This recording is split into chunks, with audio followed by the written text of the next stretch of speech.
winter 41, 42, when we had a big snowfall. And one of the operators walked all the way up to the station with some food for his colleague. He actually should have relieved him, but he didn't. He walked back again. But he thought he'd done enough because he'd taken the food up. This is the group photograph taken Well, beside... this is the watch I was on, you see. I think I took that, didn't I? Possibly, Yes, because I I think was on yes, it, I I was can't it. have taken it. No, I took that when I was with you. I'm trying to... Stan Stannanaut. So, I always remember because it was an unusual name. Stan Stannanaut. He came from the Midlands. So if we start at the left front row. Left front is Archie Blair. Archie Blair, Centre front is Stan Stannanaut. I think he was a Canadian. I don't know his name now. Wally, back row. Back row, extreme right. Back row, extreme right. Wally.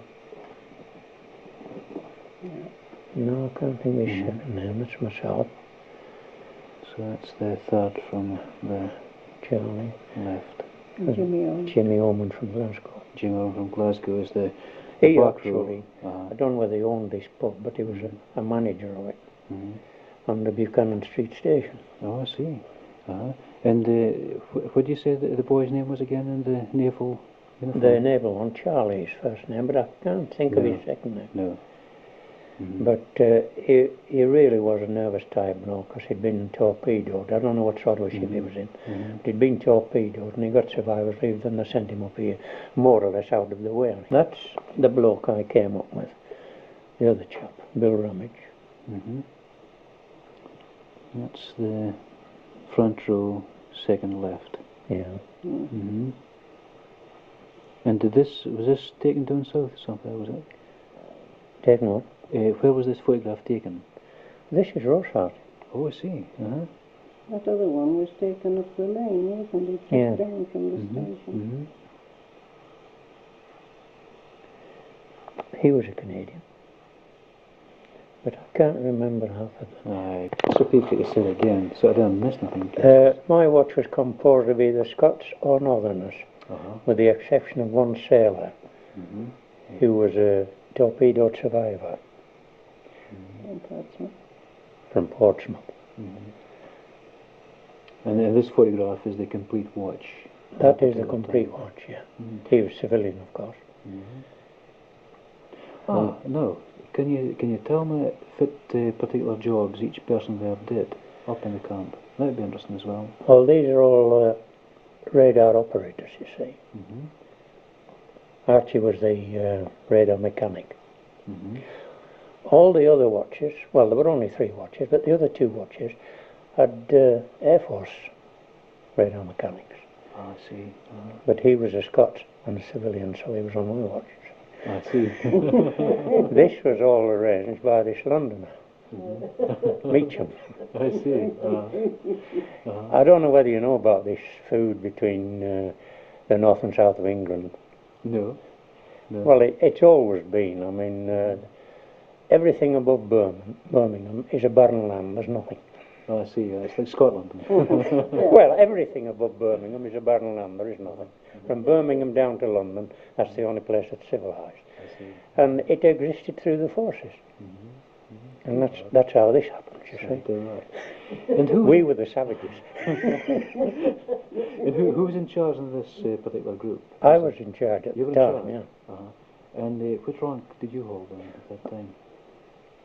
What have I there? I did get 2 tapes. I don't know whether I got I was a corporal, yeah. Corporal. And then you went to sergeant. Where did you get But I was only made a sergeant so they could send me overseas. That's being modest, isn't it? Hey?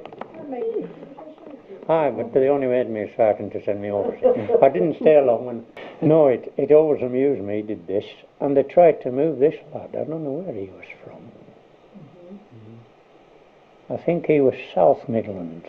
He was about Birmingham, somewhere like that, and they tried to move him onto another watch and he didn't want to go, so they left him. Tell me now, how far was the camp developed when you first set foot in the camp up the hill? Well, it was operational. It was operational Yes, by that oh, time? yes, it was operational. And did it develop any further by the time you left, or was it still much the same? They were talking about centimetre stuff. So they were talking about the pylons and that? Yeah, well, not so much the pylons as the centimetre radar, the parabolic aerials, you know. What sort of aerials is that? The revolving aerials? The same as they have now for this scanning the heavens. I see. But when we were first posted up here, three of us, Bill Ramage, Harry Arnold and I, we were called up at Padgett. We went to West Kirby and they says, anyone volunteer to be an RDF operator? It was RDF before it was radar. And so I said to the bloke, what qualification have we got? Can you mend a fuse? I said, oh yes. Right, put our names down, you see. Put us on the train that night.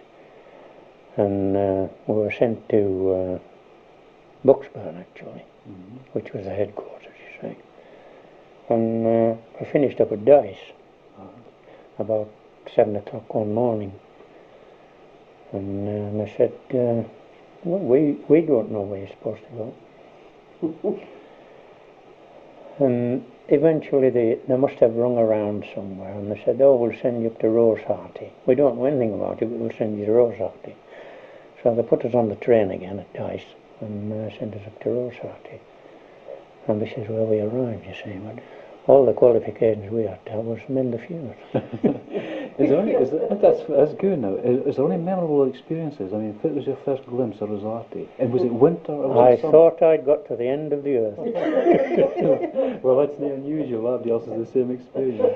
But it changed. As you guess, when I've kept coming back for 40 years. And were you collected from the train in Fraser? There would be a unit. Yes, we were collected from Fraserburgh Station and dispersed to civilian villages. And eventually we went on parade and put on watch. So you went on parade as well? Oh yeah. When Carter was here, it was all parade. We were compelled to go on church parade. And there was nothing like that before Carter came, but we paraded in the square, and as he was the instigator, was going into the temperance. I see. Because he said, well, we're getting too soft being in civvy billets, we were getting too well looked after. So he was quite a hard nut, really, then? Well, he tried to be, yes. And you said there was church parade as well? Oh yes, we had to go to church parade. If we weren't on watch, we had to go to church parade on Sunday. I see. And was that the church up the hill? Well, depending what you were, you see. I see. If they were Catholics, they had to go into Fraserburgh. Oh, they couldn't compel you to go to a church that wasn't your own. And was there a camp? No, we went to the church up the road there. This one. This one up here, in the village. And was there a camp chaplain at the time? It's not a village, it's a town. It's a town, I know that. I know. I get a bit brainwashed myself. But was there a camp chaplain at all? Oh no, Mr. Steele was there. Mr. Steele, that's right.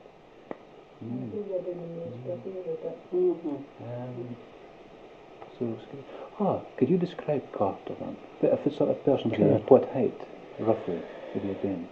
Is that something else that's a bit? Maybe 5'8". Fair complexion, slim build. Not unduly smart for an officer. No.